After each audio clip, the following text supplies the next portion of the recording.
En esta pregunta vamos a comentar cómo se hace el diagnóstico de la enfermedad por reflujo gastroesofágico. Como sabéis, la enfermedad por reflujo gastroesofágico se define por la presencia de síntomas o alteraciones histológicas en el esófago secundarias al reflujo procedente del estómago hacia el esófago.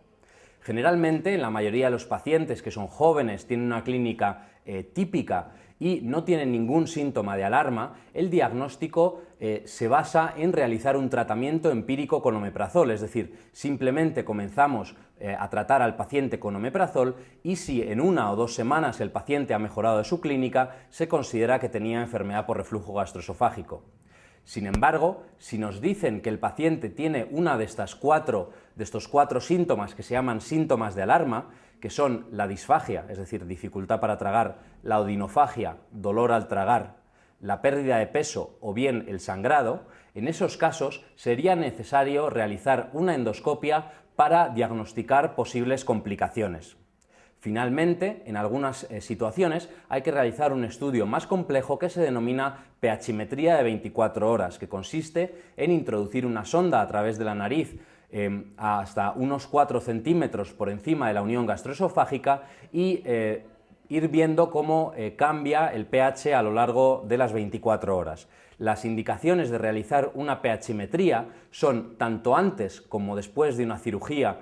antirreflujo. También cuando el paciente tiene clínica atípica, como por ejemplo tiene síntomas de asma, broncoespasmo, dolor torácico o síntomas que no son los habituales, y también finalmente si el paciente no responde a omeprazol tras 2 o 3 semanas de tratamiento. En el caso que nos plantean, nos preguntan por un paciente joven con una clínica típica y además nos especifican que el paciente no tiene ninguno de los síntomas de alarma, es decir, no tiene ni disfagia, ni odinofagia, ni pérdida de peso, ni sangrado. Por lo tanto, el tratamiento y además el diagnóstico que requeriría el paciente sería simplemente iniciar tratamiento empírico con omeprazol y evaluar la respuesta. En el caso de que el paciente no respondiese, habría que hacer una pHimetría de 24 horas. Y si nos dijesen que tiene alguno de los síntomas de alarma, en ese caso habría que realizar una endoscopia para valorar si tiene complicaciones como úlceras o estenosis.